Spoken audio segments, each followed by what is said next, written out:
Bom dia, irmãos, bom dia, igreja, amigos presentes. Hoje, com alegria, nós vamos continuar a nossa série de pregações em comemoração aos 500 anos da Reforma Protestante. Falamos já sobre os 5 lemas da Reforma, os 5 solas.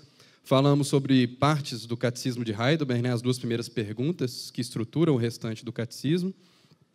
E hoje vamos começar uma série de 5 pregações sobre as 5 doutrinas da graça, também conhecidas como os 5 pontos do calvinismo, ou também conhecidas pelo acrônimo, TULIP.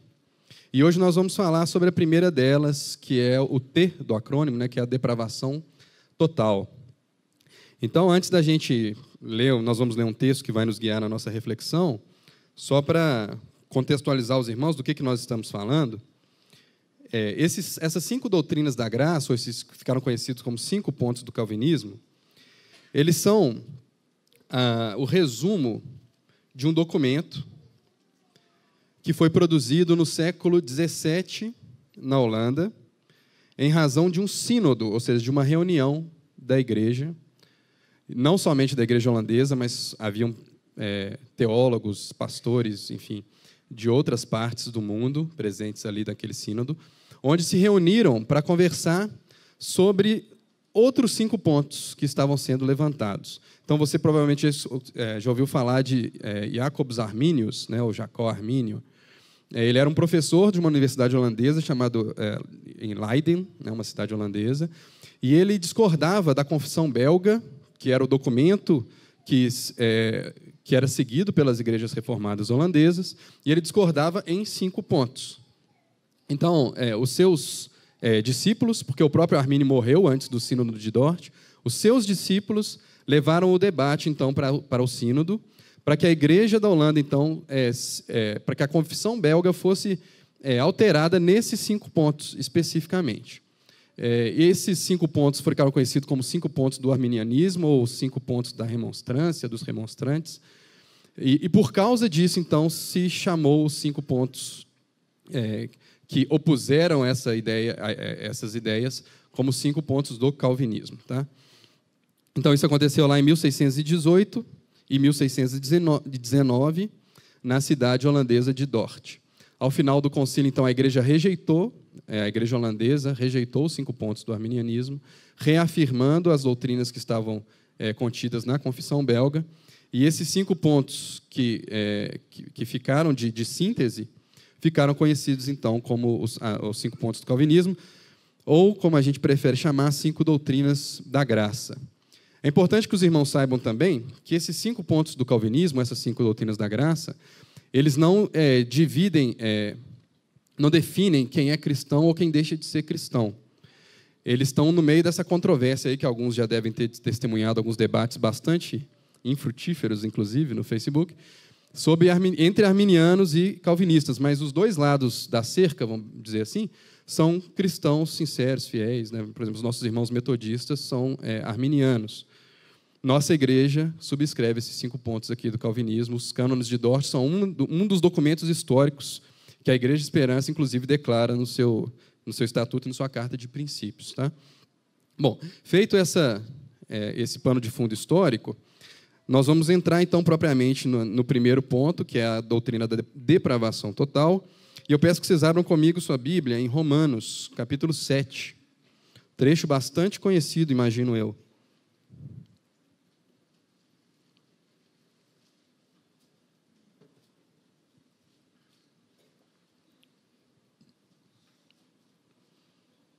Romanos, capítulo 7. Nós vamos ler a partir do verso 14.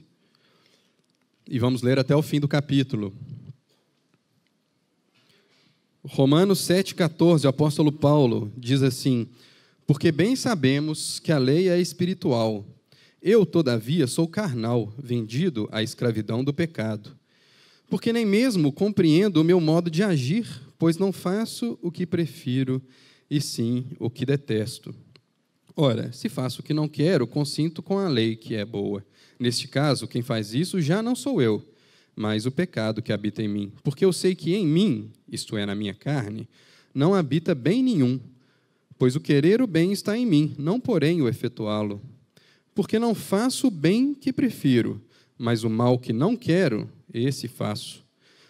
Mas se faço o que não quero, já não sou eu quem o faz, e sim o pecado que habita em mim. Então, ao querer fazer o bem, encontro a lei de que o mal reside em mim. Porque no tocante ao homem interior tenho prazer na lei de Deus, mas vejo nos meus membros outra lei, que guerreando contra a lei da minha mente, me faz prisioneiro da lei do pecado que está nos meus membros. Desventurado homem que sou, quem me livrará do corpo desta morte? Graças a Deus por Jesus Cristo, nosso Senhor, de maneira que eu, de mim mesmo, com a mente, sou escravo da lei de Deus, mas segundo a carne, da lei do pecado. Vamos orar ao Senhor uma vez mais, feche seus olhos. Senhor nosso Deus, nós estamos diante do Senhor, jubilosos, pela oportunidade de aprender mais de Ti mesmo, ouvir a Tua voz, ouvir a Tua palavra. Nós pedimos graça do Senhor, Deus, porque como vamos ver aqui essa manhã, Deus, nós precisamos da graça, Deus, para produzir qualquer bem que seja de fato um bem. Deus, nós queremos dizer como apóstolo que em nós não temos bem algum, Deus, no nosso corpo nada de bom pode ser encontrado, Deus, mas pelo Teu Espírito Santo, Deus, nós queremos colocar a nossa fé em Jesus Cristo, na obra redentora, consumada de Jesus, e pedir a Tua misericórdia sobre nós nessa manhã, Deus. Abra, Senhor, os nossos entendimentos, dá-nos, Deus, expectativa, Deus, a nos aproximarmos da Tua palavra, Deus, porque nós queremos crer, Senhor, que o Evangelho é o poder de Deus para a salvação daquele que crê. Nós oramos agradecidos e confiantes no nome de Jesus Cristo. Amém. Meus irmãos, antes da gente entrar propriamente no texto, vamos definir o que é, então, essa doutrina da depravação total. É um nome muito estranho, né? Um nome talvez até meio pomposo, assim, depravação total. Imagina, você fala assim, hoje é o culto da depravação total, venha, traga a sua família, imagina. E não ia ficar um negócio muito interessante, né? Mas é porque esse nome, né, esse total lá que ficou no T do tulip, né, que a tulipa é a flor da Holanda, então eles deram uma mexidinha lá para encaixar bonitinho. Mas quando você vai ver, todo mundo que explica esse acrônimo do tulip dá uma alteradinha assim nas letras, tá? Então a gente também vai dar, não vou ser diferente não. Então onde está escrito depravação total, a gente vai entender uma outra expressão que é similar, que é a corrupção radical. Tá? Por quê? Porque depravação total, embora seja um termo exato, ele pode passar a ideia, nesse total, de que o homem é tão depravado, ou tão corrompido, quanto ele poderia ser. E a ideia não é de grau, a ideia aqui é de alcance. A doutrina da depravação total vai dizer que o pecado afetou todas as partes do homem. O seu coração, as suas emoções, a sua vontade, a sua mente e o seu corpo. A gente não é tão pecador quanto poderia ser, mas a gente é completa e totalmente afetados pelo pecado. Então, não é que depravação total é um termo errado, mas é porque ele pode dar uma ideia de grau de depravação, e não é isso que a gente quer dizer. Quando a gente usa o termo corrupção radical, aí fica parecendo evento de skate, né? Corrupção radical. Mas também não é isso. O radical ali vem do latim raiz, né? Radix, que significa, então, que a corrupção ela afetou o homem lá no seu íntimo, lá no seu mais profundo ser. De maneira que, como diz Jesus, a gente passou a ser uma má árvore. E de uma má árvore, você só pode esperar maus frutos. Então, isso que é a corrupção radical. Então, veja só como a Bíblia vai descrever a situação do homem não regenerado. Veja como está agora o coração do homem. Eu vou ler alguns trechos das Escrituras aqui, você não precisa abrir, mas peço que você preste atenção comigo. Jesus, lá em Marcos 7, 21 a 23, ele diz assim: porque de dentro do coração dos homens é que procedem os maus desígnios, a prostituição, olha a listinha aí, irmãos, os furtos, os homicídios, os adultérios, a avareza, as malícias, o dolo, a lascívia, a inveja, a blasfêmia, a soberba, a loucura. Ora, todos esses males vêm de dentro e contaminam o homem.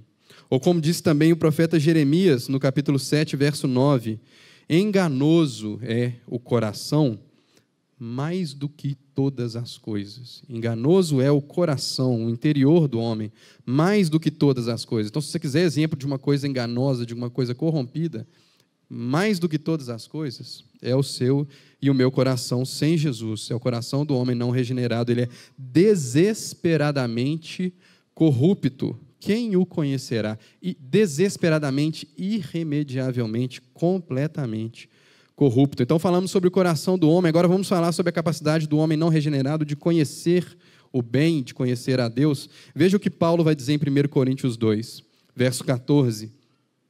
Ora, o homem natural não aceita as coisas do Espírito de Deus porque lhes são loucura, e não pode entendê-los porque eles se discernem espiritualmente. Então, aquilo que de fato é bom, aquilo que vem de Deus, aquilo que é dito pelo apóstolo aqui como espiritual, ou as coisas do Espírito de Deus, para o homem regenerado passam a ser loucura. Nossa capacidade de conhecer foi também afetada pelo pecado. Agora veja o que aconteceu com a nossa vontade. Esse é um versículo que está no trecho que nós lemos aqui de Romanos 7.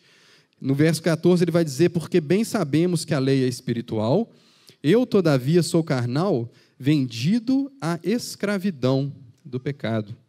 Então a nossa vontade, ela é uma vontade que está escravizada por uma tendência, por uma inclinação pecaminosa. Então o nosso coração, o nosso conhecimento, a nossa vontade e a nossa inclinação. Veja o que está também em Romanos 7, no verso 18. Porque eu sei que em mim, isto é, na minha carne, não habita bem nenhum. Nenhum bem pode ser encontrado na nossa carne. Ora, como foi que o homem natural chegou a essa situação? Eu vou falar bem rapidamente, porque nós já tratamos disso 2 domingos atrás, e também o pastor Aender, quando falamos do nosso pecado e da nossa miséria.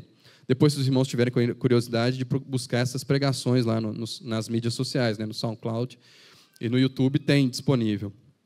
Mas nós dissemos que o homem pecou em Adão. Então, Adão foi criado completamente bom. Ele era a joia da coroa, a joia, o ápice da criação de Deus, a única criatura que carregava a imagem de Deus, criado para ser um vice-regente de Deus na terra, e demonstrar essa imagem ao cumprir os seus mandatos. Mas Adão, então, decidiu tomar um outro caminho. Ele decidiu afirmar a sua própria autonomia, a sua própria vontade. E ele peca, então, contra Deus. Como diz lá os cânones de Dort, nesse ponto, ele vai dizer o seguinte, que no princípio o homem foi criado à imagem de Deus, adornado em entendimento com o verdadeiro e salutar conhecimento de Deus e de todas as coisas espirituais. Lembra que nós lemos em Coríntios que hoje as coisas espirituais parecem ao homem como loucura? Veja que esse não era o estado original do homem.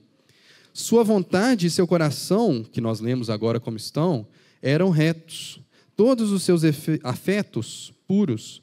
Portanto, era o homem completamente santo. Mas, desviando-se de Deus sob instigação do diabo e pela sua própria livre vontade, essa livre vontade nós vamos falar dela daqui a pouquinho, ele se privou desses dons excelentes e, em lugar disso, trouxe sobre si cegueira, trevas terríveis, leviano e perverso juízo em seu entendimento.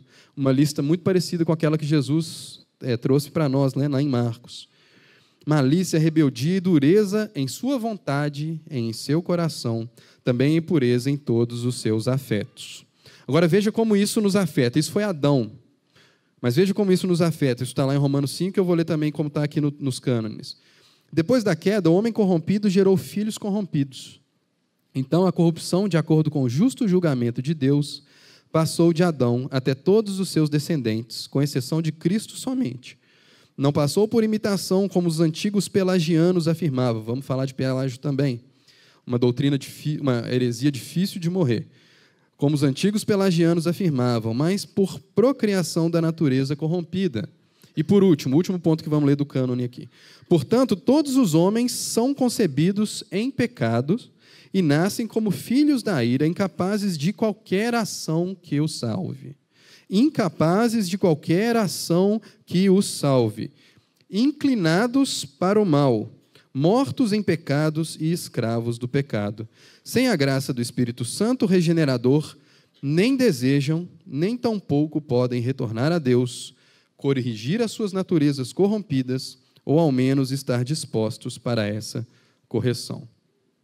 Então veja que o cânone de Dort resume aqui, é basicamente o que nós dissemos também nas algumas pregações atrás, sobre como o homem peca, como em Adão a humanidade peca, então Deus considera toda a humanidade responsável pelo pecado de Adão, porque nós estávamos em Adão e estamos ligados a ele, naturalmente ligados a ele. E essa natureza pecaminosa é então transmitida a todos os homens. Então, como está lá em Romanos 3, não há quem faça o bem, não há sequer um, não há quem busque a Deus. Então, essa é a situação do homem, naturalmente. O homem não regenerado, ele está radicalmente corrompido. Radicalmente, no seu interior. A sua natureza agora é pecaminosa. Bom, isso tudo, como eu disse, nós já falamos. Então, hoje eu queria, para explicar um pouco dessa doutrina, para a gente entrar um pouco no que isso significa para nós, eu queria falar um pouco para os irmãos como que isso afeta a minha e a sua capacidade de fazer escolhas. Porque se nós somos de fato corrompidos, se a nossa vontade foi corrompida lá pelo pecado, é de se esperar que nós sejamos naturalmente incapazes de fazer boas escolhas. Isso, quando eu digo boas, eu digo moralmente boas, e quando eu digo moralmente boas, eu estou dizendo que se conformam com a vontade de Deus. Qual é a nossa capacidade agora de fazer boas escolhas, então? De fazer escolhas que sejam de fato espirituais, ou que estejam de acordo com as coisas de Deus. Bom, essa é uma questão que a igreja já se deparou com ela ao longo dos séculos, e a primeira grande controvérsia onde isso surgiu a respeito da nossa capacidade de fazer boas escolhas surgiu lá no século IV, justamente com aquele monge Pelágio, que o cânone de Dort menciona aqui, quando ele fala dos pelagianos. Então, Pelágio e Agostinho travaram um embate sobre a capacidade do homem de fazer escolhas boas, de ser naturalmente moral. Pelágio chega em Roma, lá por volta do século IV, e ele se depara com um quadro muito estranho. Ele vê que os cristãos de Roma não estavam sendo exatamente cristãos. Eles estavam tendo uma vida que tudo menos exemplar. Ele vê os cristãos se dando aos pecados daquela cultura, se amoldando àquela cultura, e não se preocupando com isso, não se preocupando em fazer de forma diferente. Ele fica então incomodado com aquilo, e ele vai fazer então um estudo de causa raiz, ele vai procurar e vai tentar descobrir por que esse povo está assim, por que os cristãos estão dessa forma. E a causa que Pelágio vai atribuir esse comportamento dos cristãos são os ensinamentos de outro católico da época, que é Agostinho de Hipona, o Santo Agostinho, padroeiro dos reformados. O Santo Agostinho, padroeiro dos reformados, tem uma frase famosa, que é assim, é uma oração que ele faz para Deus, que ele diz o seguinte: concedes o que queres e pedes o que quiseres. Não sei quantos aqui já ouviram essa frase. Essa é uma frase famosa dele, está nas confissões dele. O que Agostinho queria dizer com aquilo? Queria dizer que, a menos que Deus nos dê da sua graça, nós não somos capazes de obedecê-lo. Então, antes de vir a obediência, a graça precisa atuar. E aí Agostinho vai dizer, então, que a incontinência, a continência, na verdade, o homem refrear os seus impulsos, era dependente de uma ação da graça de Deus. E Pelágio vai dizer, então, que essa era, então, a razão que os cristãos de Roma não estavam se sentindo responsáveis por ter uma vida moral. Ora, se a gente se vê como incapazes de fazer qualquer coisa boa, se a gente falar que a menos que Deus nos conceda o que a gente precisa, a gente não é capaz de fazer, nós vamos nos acomodar e vamos nos entregar à licenciosidade. Então, Pelágio vai dizer, ele vai atacar essa doutrina do pecado original, que é essa doutrina de que Adão pecando, os efeitos dessa queda são transmitidos para todos os seres humanos, naturalmente, que estão ligados a Adão. Pelágio vai dizer que não tem nada disso, que a gente peca não é porque a gente tem uma natureza corrompida, mas é porque nós estamos imitando a Adão, mas que não existiria no homem nada que o compelisse a agir dessa forma. Basicamente, o que Pelágio disse é que o pessoal de Roma era um bando de sem vergonha. Não, aqui, mano, é pecado original, que corrupção radical, né? Vai tomar vergonha na cara, levanta aí e vai fazer o bem. Basicamente era isso que Pelágio acreditava, que os homens, de fato, se tivessem uma vontade suficientemente forte, seriam capazes, sim, de agradar a Deus. E qual que era o argumento dele? Ora, se Deus me pede perfeição, é porque eu devo ser capaz de entregar a perfeição. Então, se existe uma lei, tal como é a lei de Deus, é porque o homem deve ser capaz de cumpri-la. Mas Agostinho vai dizer que não. Agostinho vai dizer que antes da queda, sim. Ele vai usar umas expressões em latim lá para dizer que antes da queda o homem tinha tanto o poder de pecar como o poder de não pecar.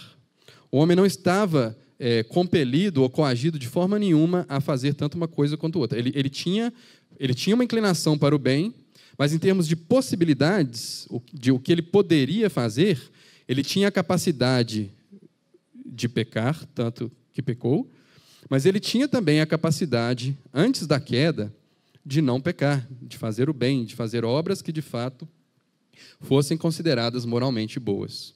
Mas Agostinho vai dizer que, após a queda, o homem perde essa capacidade. E aí ele usa até uma frase que é logicamente difícil, que é uma negativa dupla, né? Ele fala que o homem passa a ser incapaz, não pode ser não pecar, ele não pode não pecar mais. Depois da queda, então, o homem só pode pecar. A única capacidade que resta no homem agora, por causa da corrupção da sua vontade, é a capacidade de pecar. Então, o homem perdeu essa capacidade que ele tinha de não pecar. A gente vai explicar um pouquinho mais como isso se dá. Mas veja que a requisição moral, a condição moral, a perfeição da lei de Deus não é alterada por essa queda. Ou seja, Deus continua requerendo do homem a perfeição, o cumprimento perfeito da lei de Deus. Isso não muda. Isso é um pouco do que Paulo fala aqui na nossa passagem de Romanos 7. Veja que no verso 14, ele vai dizer assim, porque bem sabemos que a lei é espiritual. Eu, todavia, sou carnal. E aí no verso 16, ele vai dizer novamente, ora, se faço o que não quero, consinto com a lei que é boa. Então, o requerimento de Deus para os homens não muda por causa da queda. O homem continua tendo, diante de si, uma exigência pela perfeição moral. Mas agora, o homem caído não é mais capaz, sem o auxílio da graça, de cumprir a lei de Deus. Então, essa foi a controvérsia. Pelágio dizia, então, que faltava ao homem era vergonha na cara, que ele era capaz, sim, mas Agostinho explicava, né, na doutrina do pecado original, que não, porque nós herdamos uma natureza corrompida de Adão. E Pelágio foi, então, considerado um herege, condenado como herege no Concílio de Cartago, em 418. Então, se você simpatizou com as ideias de Pelágio, atenção, né? Vamos dizer assim, atenção. Esse estado do homem, então, que a gente chama do pecado original, Paulo vai chamar aqui em Romanos 7 de o homem estar na carne, né? Essa inclinação do homem, essa inclinação carnal do homem. Bom, então essa exigência moral ela não muda, o homem é que muda na queda. Bom, então vamos entender então o que de fato mudou. Como que essa corrupção radical, como que essa queda afetou a nossa capacidade, a minha e a sua capacidade de fazer escolhas. Para isso eu vou recorrer aqui a um outro santo dos reformados, que é Calvino. Calvino, nas Institutas da Religião Cristã, ele vai falar uma coisa super interessante, eu vou explicar para você. E aqui nós vamos explicar uma outra doutrina também, que Deus nos ajude, que é o livre-arbítrio. Que é o seguinte, olha o que Calvino vai dizer. Essa liberdade que o homem tem de fazer escolhas, tá? Essa liberdade não é impedida, ainda que sejamos depravados e servos do pecado. Está aparecendo várias expressões que já estão familiares a gente aqui, né? Então, ainda que sejamos depravados e servos do pecado, e nada possamos senão pecar, aos ecos de Agostinho aqui, né? Desse modo, pois, dir-se-á que o homem é dotado de livre-arbítrio. Ó, gente, usa depois no Facebook. O Calvino está falando. O homem é dotado de livre-arbítrio. Mas presta atenção no resto para você não passar vergonha. Ó. Não porque tenha livre escolha do bem e do mal. De novo, concordando com Agostinho aqui. Igualmente, ao contrário, porque age mal por vontade e não por efeito de coação. Por certo que isto soa muito bem, né? Dizer que nós somos livres para fazer escolhas nos é agradável de ouvir.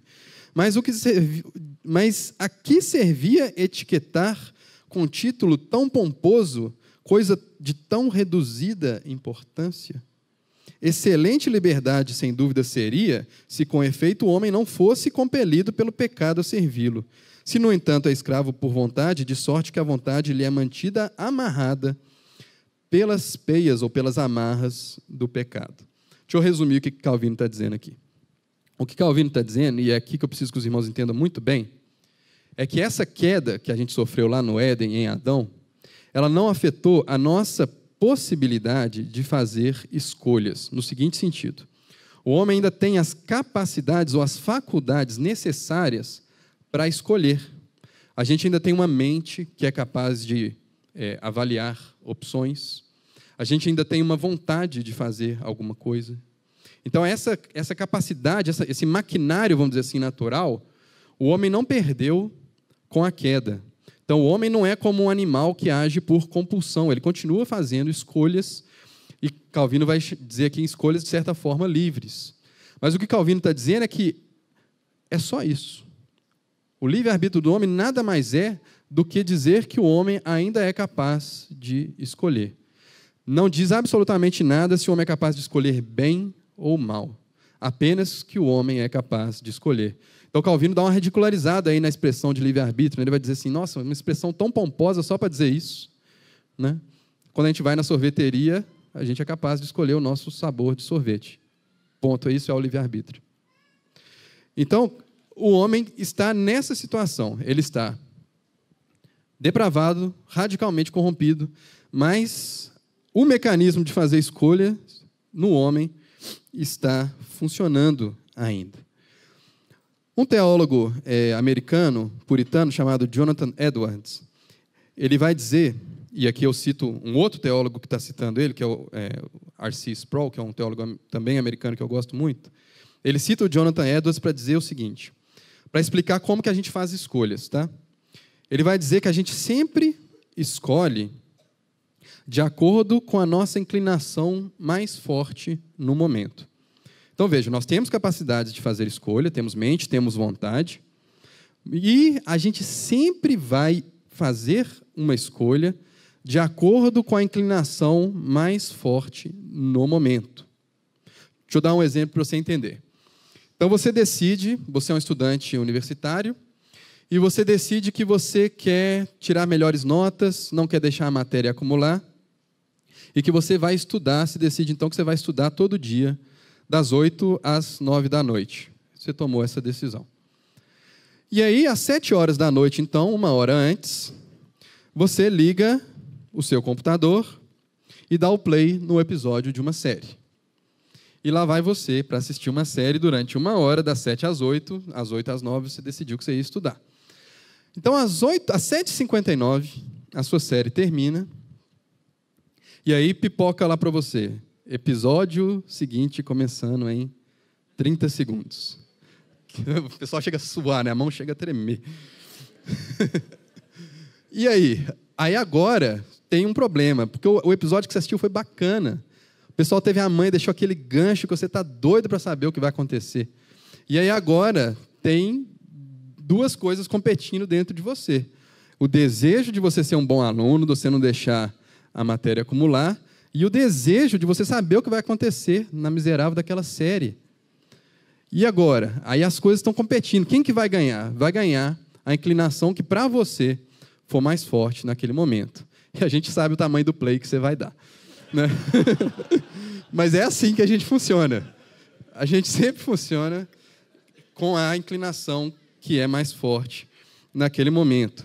Quem já tentou fazer dieta alguma vez na vida sabe muito bem que o desejo de comer torta pode ser muito persuasivo. Né? Então, é assim que funciona. Então, a gente sempre decide com a nossa inclinação, que é mais forte no momento.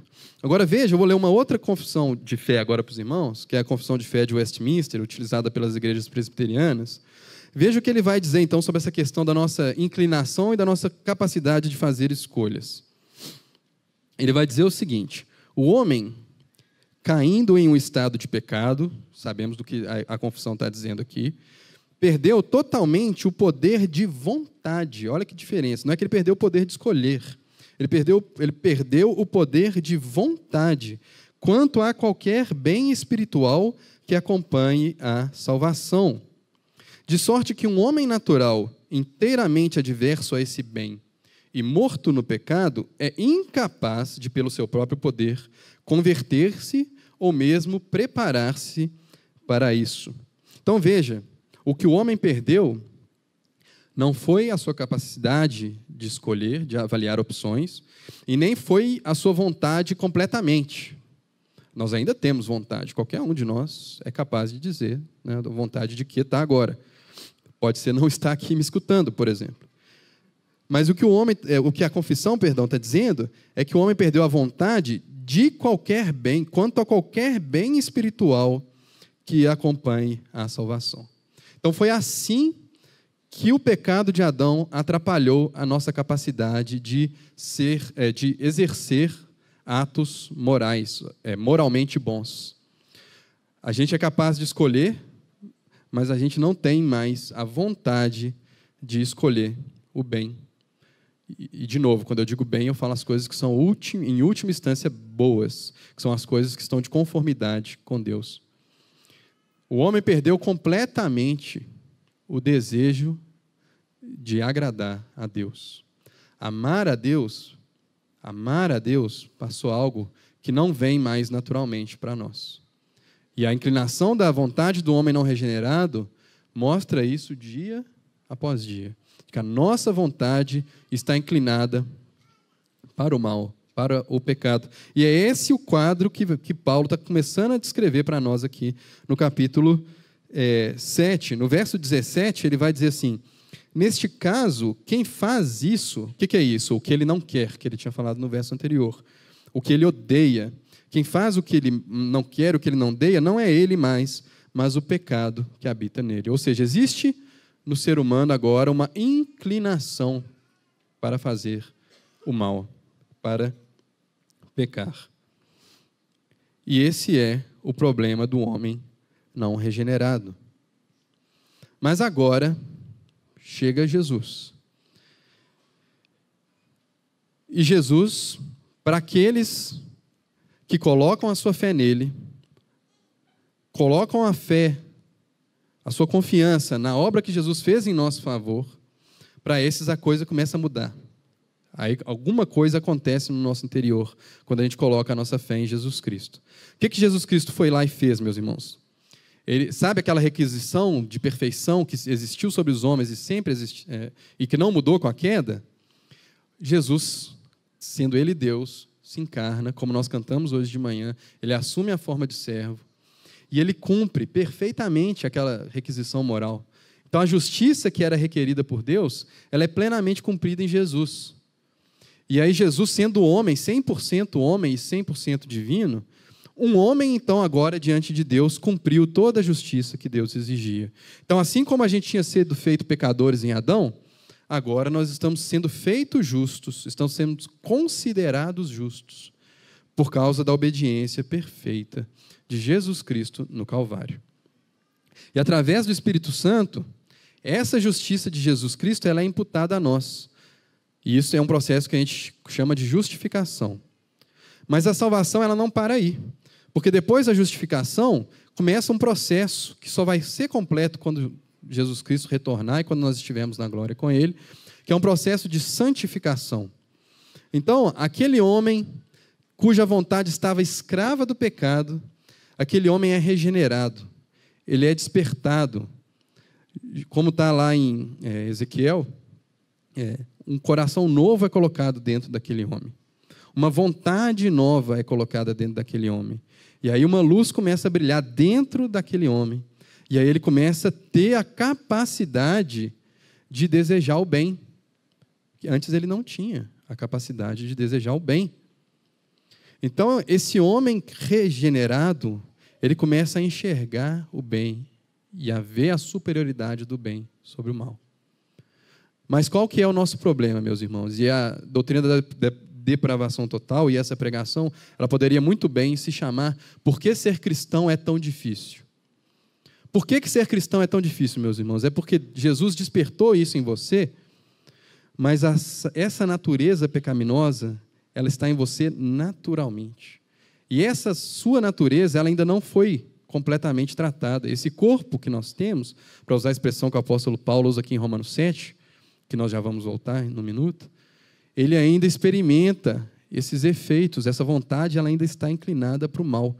Então, o cristão é alguém que, ao mesmo tempo, é capaz de, como Paulo diz em Romanos 7, capítulo 18, que é o nosso texto, de ser habitado pelo pecado. O pecado habita em mim. Ele vai falar isso no verso 17 e no verso 20. O pecado habita em mim. Na minha carne não habita bem algum. Esse próprio homem regenerado vai dizer, como Paulo diz em Gálatas 2:20, que agora não sou eu mais que vivo, mas Cristo vive em mim. Então é como se o homem fosse habitado simultaneamente por essa natureza pecaminosa e pela natureza regenerada. Cristo agora, através do Espírito Santo, habita no homem. Então é por isso, é só por causa da regeneração, é que você pode ler Paulo dizendo, como ele diz aqui no verso 19 do capítulo 7 de Romanos, porque não faço o bem que prefiro, mas o mal que não quero, este faço.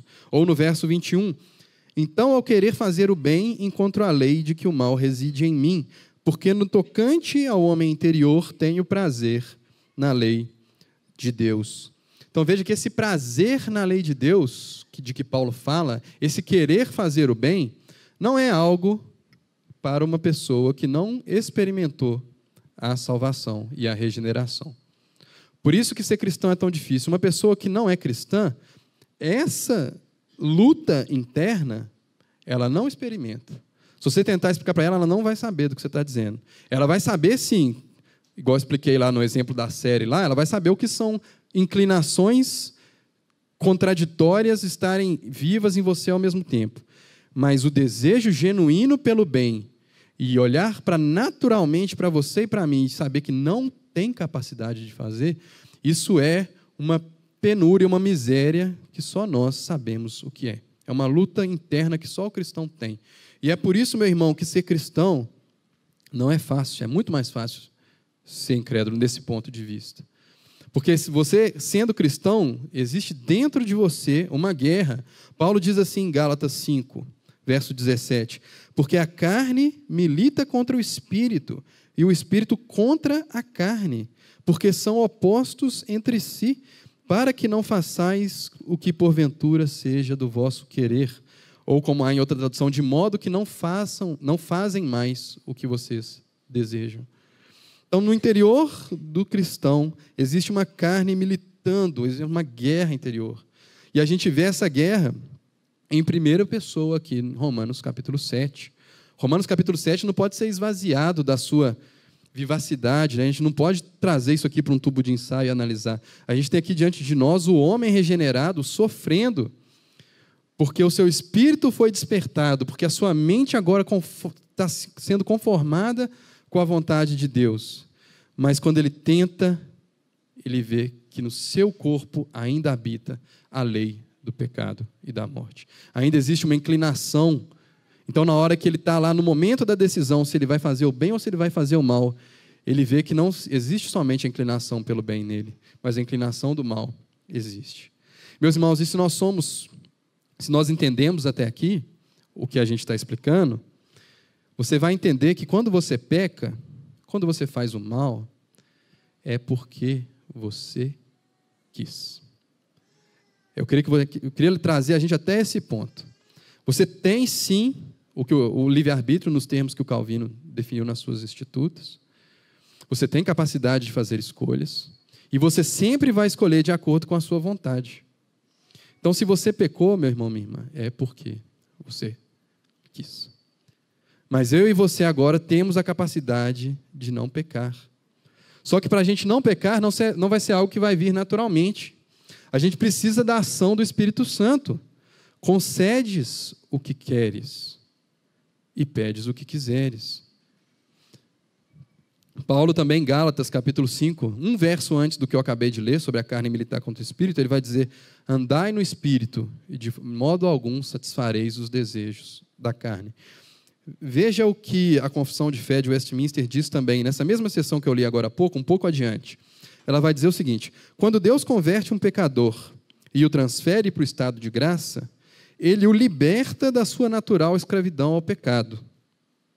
E somente pela sua graça o habilita a querer e fazer com toda a liberdade o que é espiritualmente bom.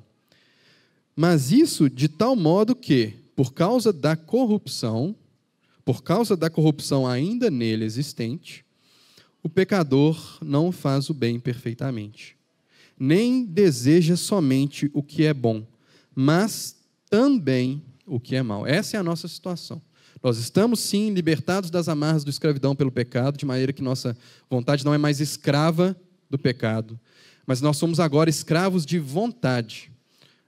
Nós precisamos do Espírito de Deus nos inclinando para fazer boas coisas, porque de outro modo, nós inclinaremos a nossa vontade para fazer o que é mal. E diz ainda a confissão: é no estado de glória que a vontade do homem se torna perfeita e imutavelmente para fazer o bem. Só no estado de glória.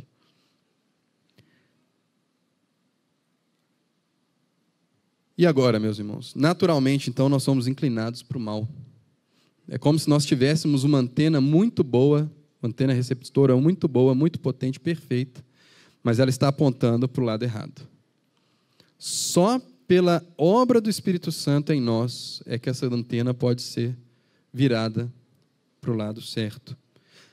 Mas veja que Paulo, se a gente lê Romanos 7 aqui, a gente vê esse quadro de desespero. Ele termina Romanos 7 dizendo sobre esse desespero, no verso 23, vejo nos meus membros outra lei que, guerreando contra a lei da minha mente, me faz prisioneiro da lei do pecado que está nos meus membros. Desventurado homem que sou, quem me livrará do corpo dessa morte? Mas veja que o Paulo não deixa nem a bola quicar. Ele já solta esse grito de desespero: quem me livrará? E ele já responde no verso 25, graças a Deus por Jesus Cristo nosso Senhor. E já no capítulo 8 de Romanos, e eu vou pedir que os irmãos leiam comigo, Paulo vai explicar como, então, nós podemos ser libertados dessa nossa natural tendência de fazer o que é mal. Vamos ler os primeiros 11 versos aí de Romanos 8. Agora, pois, já nenhuma condenação há para os que estão em Cristo Jesus, porque a lei do Espírito da vida em Cristo Jesus te livrou da lei do pecado e da morte. Veja as duas leis em oposição aí. Então, Paulo continua o seu raciocínio, tá? Que ele começou lá no final, no capítulo 7. Porquanto o que fora impossível à lei no que estava enferma pela carne, isso fez Deus enviando o seu próprio Filho em semelhança de carne pecaminosa, e no tocante ao pecado, com efeito condenou Deus na carne o pecado. Lembra que nós falamos sobre Jesus cumprindo a lei perfeitamente? A fim de que o preceito da lei se cumprisse em nós, que não andamos segundo a carne, mas segundo o Espírito. Por quê? Olha a inclinação aparecendo aqui. Porque esses que se inclinam para a carne cogitam das coisas da carne, mas os que se inclinam para o Espírito, das coisas do Espírito. Porque um pendor, ou a inclinação da carne, dá para a morte, mas do Espírito para a vida e paz. Por isso, o pendor da carne, essa inclinação maléfica que nós temos, é inimizade contra Deus, pois não está sujeita à lei de Deus, nem mesmo pode estar. Portanto, os que estão na carne não podem agradar a Deus. O homem regenerado entrega as suas paixões, entrega a sua vontade. Ele é incapaz de agradar a Deus, porque ele perdeu a vontade de agradar a Deus. Vós, porém, agora está falando para os crentes, não estáis na carne, mas no Espírito, se de fato o Espírito de Deus habita em vós. E se alguém não tem o Espírito de Cristo, esse tal não é dele. Esse verso 9 é para dizer, olha, se você colocou sua fé em Jesus Cristo, se você é um crente em Jesus, você tem o Espírito de Deus. E se você tem o Espírito de Deus, cabe andar nele. Olha o verso 10 agora. Se, porém, Cristo está em vós, o corpo, na verdade, está morto por causa do pecado, mas o Espírito é vida por causa da justiça. Se habita em vós o Espírito daquele que ressuscitou a Jesus dentre os mortos, esse mesmo que ressuscitou a Cristo Jesus dentre os mortos, vivificará também o vosso corpo mortal, por meio do seu Espírito que em vós habita. Veja a solução, meus irmãos, para o problema, então, da inclinação do mal. Cristo é a solução, porque Cristo cumpriu completamente as exigências de Deus, e através do seu Espírito, a vida de Cristo agora, a justiça de Cristo agora passa a ser nossa.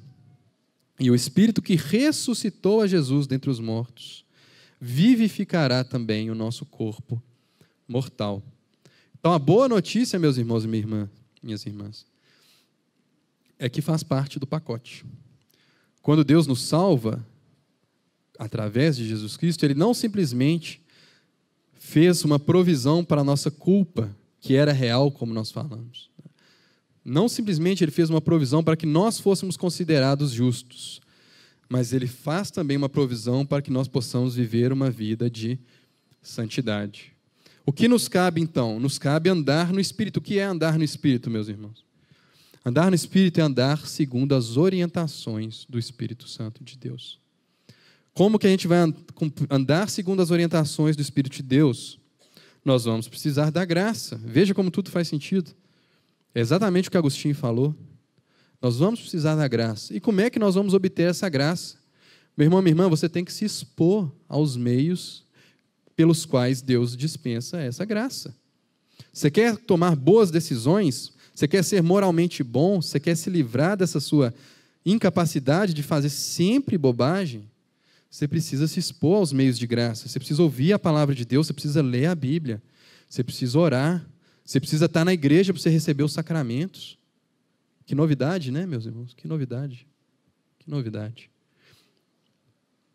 Meus irmãos, é fácil? De maneira nenhuma. A gente tem mania de falar da nossa vontade como se fosse uma terceira pessoa, né? A nossa vontade, nosso pecado, como se estivesse lá. Se você está me acompanhando, você entendeu que é você o problema, sou eu o problema. Quando Jesus te chama, deixa eu te contar como é que Ele te chama. Ele vai chamar assim, ó, se alguém quer vir após mim, a si mesmo se negue. Tome a sua cruz e siga-me. Gente, na gente não tem nada. Bem algum, nada, nada. A depravação foi total, a corrupção foi radical, está lá no centro. A gente pode não ser tão depravado, mas qualquer área da nossa vida está afetada pelo pecado. O seu amor pelo seu filho, que é a coisa mais pura que você já experimentou na sua vida, é manchado pelo pecado. As suas obras sociais, que é a coisa mais desprendida que você já fez na sua vida, é manchada pelo pecado. É manchada pelo egoísmo, pela necessidade de aparecer, ou seja lá o que for. Pensa qualquer coisa que você faça na carne naturalmente, sem o auxílio do Espírito Santo, sem levar essa obra antes diante de Deus, para ela ser testada pela palavra de Deus e pelo Espírito de Deus, não é boa. Não é boa. Meus irmãos, se você quer seguir a Jesus, você precisa se negar a si mesmo. Reconhecer que a sua vontade está inclinada para o lado errado. E deixar que o Espírito de Deus te ensine. Que o Espírito de Deus cresça em você, se exponha a essa graça, meu irmão, minha irmã. Porque ela é concedida de graça em Jesus Cristo. Ser cristão é muito difícil, mas também é a única forma. Se você quer agradar a Deus, se você quer sair dessa existência que é menos que humana, é uma existência escrava do pecado e do mal, esse é o caminho. Mas graças a Deus que há um caminho. Jesus Cristo é o caminho. Amém? Vamos orar. Senhor Deus, nós te pedimos nessa manhã que a tua graça haja, Deus, com poder, teu Espírito Santo, Deus, dispensa a tua graça nessa igreja, em cada um que me escuta, em cada um que me vê. Senhor Deus, nós confessamos, Deus, o nosso pecado diante do Senhor, e nós queremos dizer que nós concordamos, Deus, com esse retrato que nos é dado aqui, Deus, que é traçado sobre nós. Nós nos identificamos com Paulo, Deus, porque nossa vontade, Deus, ela é inclinada para o mal. Ainda, Deus, que nós possamos ver, pela Tua graça, o que é bom.